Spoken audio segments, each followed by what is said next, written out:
Oh, hello. You're a bit early. I have another hour or so on my shift. Why don't you have a seat while I finish up, Then we can go to my apartment for a bit. Sound good? Perfect. Oh, also, if you are interested, I dropped by a bookstore the other day and found this lovely fantasy story. It is about small mice fighting in a grand magical conflict. I have a weak spot for such tales. Small, meek heroes fighting against a larger antagonist is appealing. In any case, the clerk at the bookshop recommended it quite highly, though he seemed a bit distracted. A cute fellow. In any case, I thought you might enjoy it, so feel free to peruse it while you wait. Also, do not be alarmed if my tail slithers around your ankle during the slower moments of my shift. I simply find holding you rather comforting. Also, despite spring coming, it is still rather cold for me, and your warm blood is appreciated. In any case, I hope you enjoy.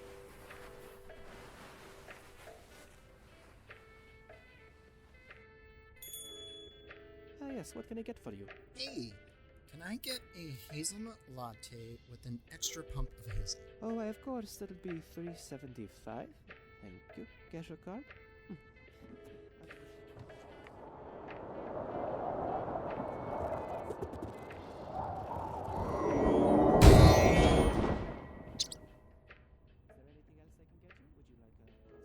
All right, there you are. I hope you enjoy. Thanks. A pleasure. Come back soon. Tip, that's a pleasant surprise. Do you think that...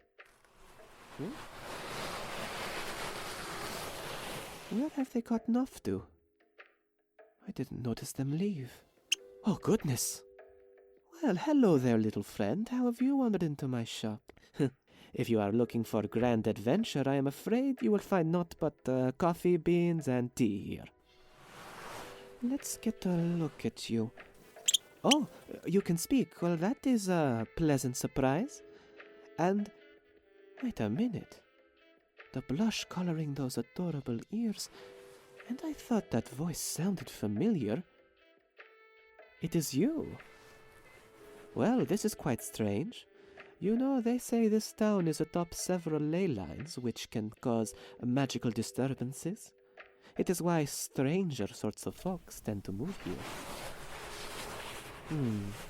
From what little I know of magic, it should wear off in a day or so.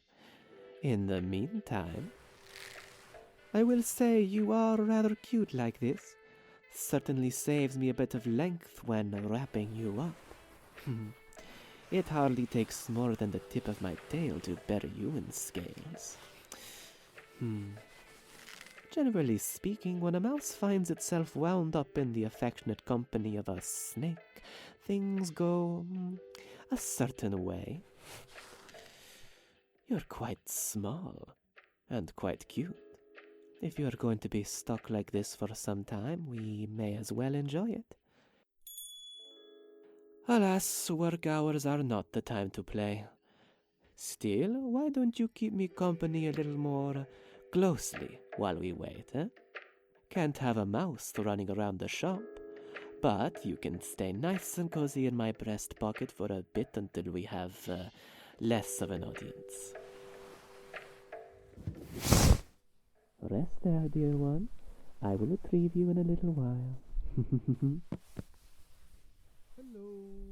Hello, welcome. What can I do for you? Oh, do you have vegan creamer? Oh, of course. I would be happy to make something to suit your needs. Just let me know what you would like. It's just that the last time that you had them come in, I had noticed it was vegetarian, but it's not quite the same thing. The almond milk, would that suit you just fine? That's perfectly fine. And by the way, I had requested that you would get your hands on a brew called Black Ivory. Has that come in yet? I'm afraid I'm fresh out of that. I would have recommended either way. Perfectly fine. I completely understand. But if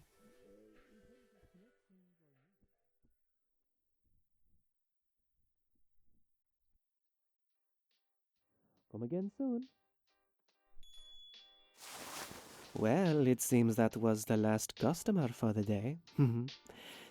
Seeing as work is done, I think some play is in order. Do you agree, my dear mouse? I have thought of a little game, perhaps, to make cleaning the shop more entertaining. It is a simple game, although there are certain stakes. It is very similar to the game of tag, I suppose. I am going to let you go. You are free to scurry about the shop as you please. If I find you before I am finished, however, and manage to wrap you in my coils, then I am the winner. Victory is yours. Those stakes I mentioned? Well, how about this? If you do manage to avoid me, then I will treat you to dinner. If, however, I capture you within that time, then you will treat me to dinner. Do you find these rules acceptable, dear one? Let the game begin. I shall close my eyes for a bit, scurry along, and good luck.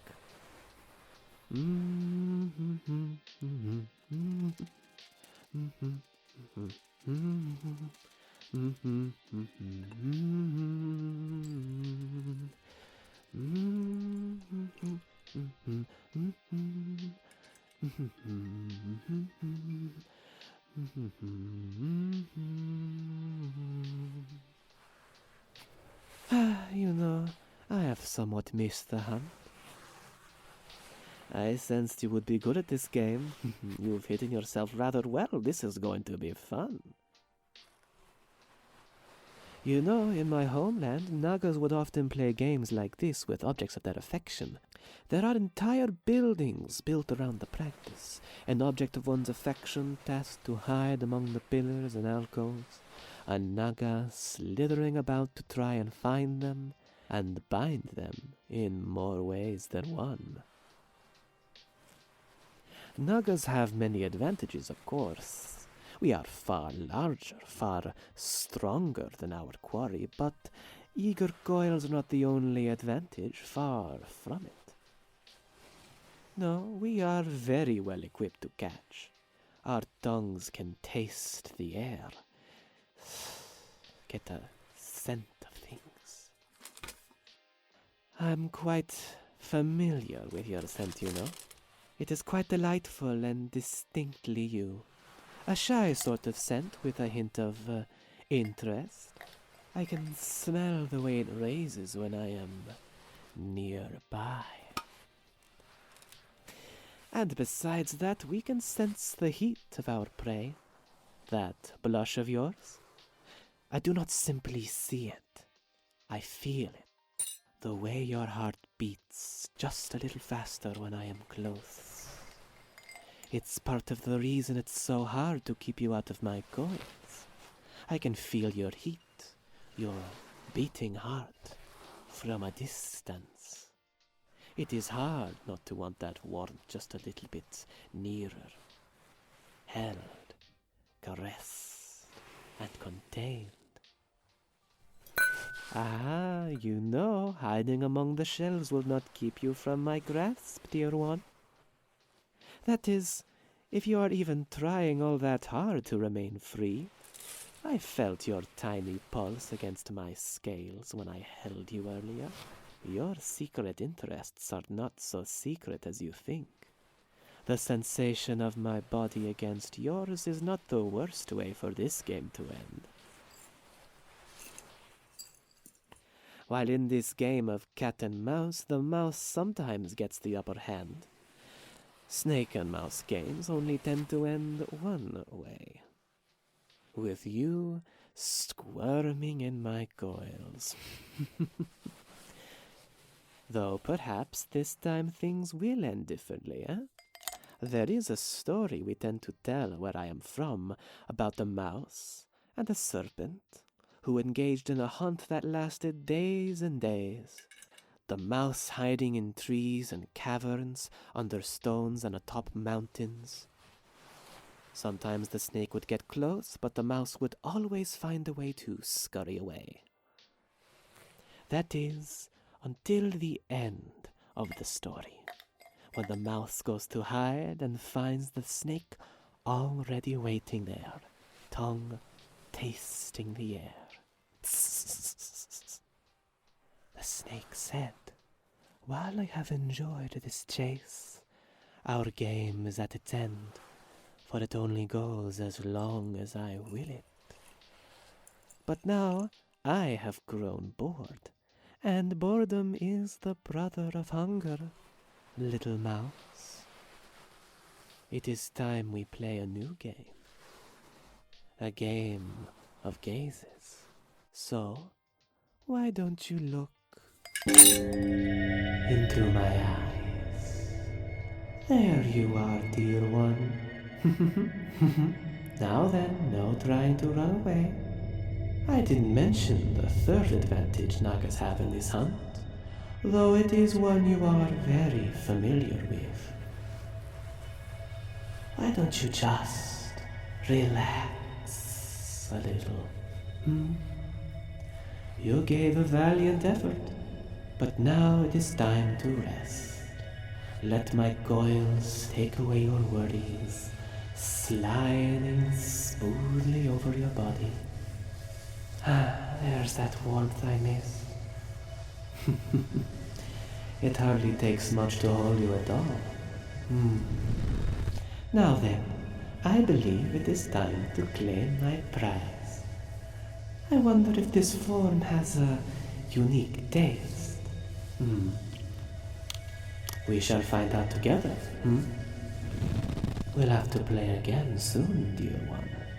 For now, enjoy your loss and enjoy my warmth.